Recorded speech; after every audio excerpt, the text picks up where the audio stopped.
Assalamualaikum warahmatullahi wabarakatuh. Alhamdulillahirabbil alamin wa bihi nasta'in wa ala umurid dunya waddin wassalatu wassalamu ala asrofil anbiya'i wal mursalin sayyidina wa maulana Muhammad amma ba'd. Gimana kabarnya anak-anak? Tetap jaga kesehatan karena kita sedang berada di situasi pandemi corona. Jaga imunitas tubuh, kesehatan, dan jangan keluar rumah, dan tetap di rumah aja. Sebelum memulai pelajaran pada hari ini, alangkah baiknya kita mengaturkan doa kita. Semoga Allah meridhoi, memberikan manfaat barokah terhadap pelajaran yang akan kita pelajari hari ini, dan mengkhususkan Al-Fatihah kepada Kanjeng Nabi Muhammad SAW agar kelak kita di hari akhir, di yaumil akhir, mendapatkan syafaatnya yang insya Allah dapat menuntun kita kepada surga.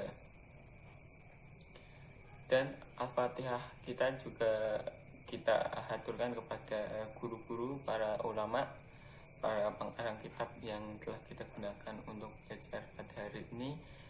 Semoga para ulama meridhoi kita, meridhoi kitabnya untuk kita pelajari dan memberikan manfaat dan barokah. Biridhoillah wa bi syafaati Rasulillah. Al-Fatihah. A'udzu billahi minasyaitonir rajim. Bismillahirrahmanirrahim. Alhamdulillahirabbil alamin. Amin. Nah, pada materi sebelumnya telah dibawakan oleh Bapak Abidin. Bapak Abidin menerangkan tentang apa? Kalau tidak salah, Bapak Abidin itu menerangkan tentang hukum dari hukum non mati. Apa saja itu hukum dari non mati? Sebutkan. Yang pertama idhar, kedua ifa, yang ketiga iklab, yang keempat idgham. Nah, di idgham ini kan ada dua, idgham biguna dan idgham bilang guna. Langsung saja ya, langsung ke hukum mati. Yang tadi cuma agar tidak lupa dari pelajaran yang sebelumnya. Hukum mati itu hampir beda dengan hukum non mati. Kalau hukum non mati, apabila ada non mati bertemu dengan huruf-huruf tertentu, itu disebut dengan hukum non mati.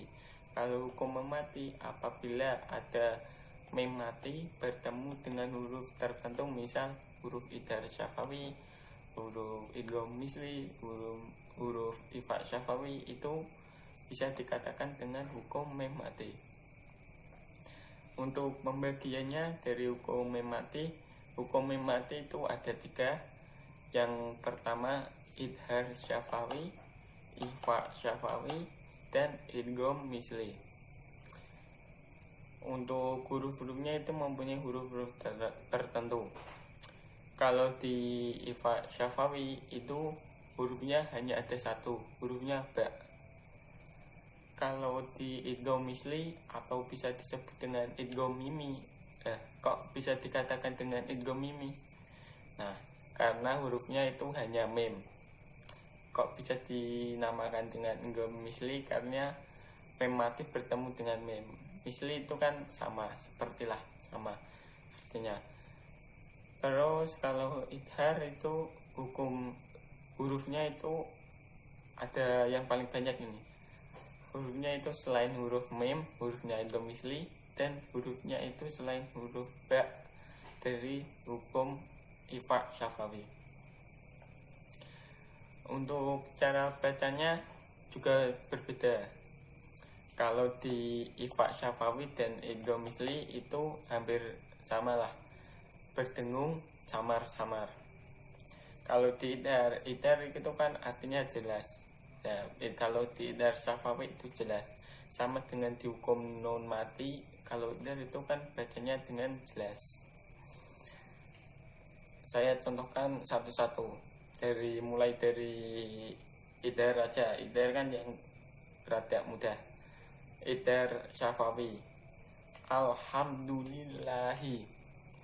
Alhamdu itu ada huruf mem mati dan dal.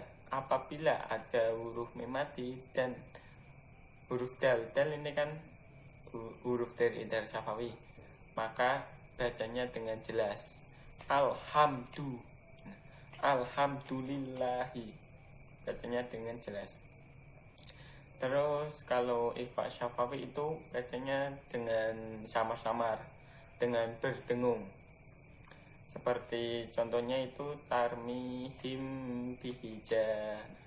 Tarmihim itu bacanya dengan berdengung, dengan samar-samar, karena ada huruf mem mati bertemu dengan ba, maka itu termasuk dengan bacaan ifa syafawi. Dan bagaimana cara bacanya tadi?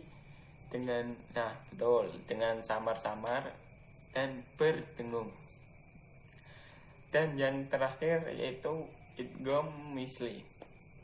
Hurufnya ada satu, mim.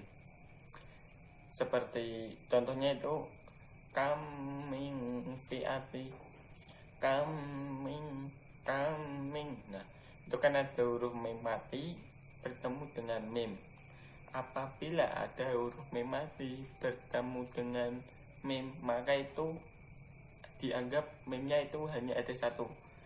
Anggapannya itu yang mem sukunnya itu dianggap nggak ada, seperti ada tasdidnya gitu, kaming fiati. Nah, terus bagaimana cara bacanya?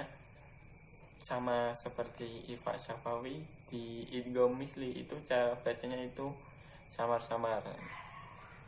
Sudah paham? Atau ada yang mau ditanyakan? Apabila ada yang mau ditanyakan, silakan. Saya membuka sesi tanya juga. Apabila ada yang kurang paham atau gimana gitu. Oh, sudah paham. Nah, saya rasa sudah paham, sudah jelas materi pada hari ini. Apabila ada itu yang mau ditanyakan sekarang atau besok, Bapak masih menerimanya. Apabila ada tutur kata yang tidak enak di hati para siswa saya sendiri, siswa panjenengan, siswa saya mohon maaf sebesar-besarnya, dan terima kasih telah meluangkan waktunya untuk memberikan perhatian pada materi hari ini. Sekian dan terima kasih. Wassalamualaikum warahmatullahi wabarakatuh.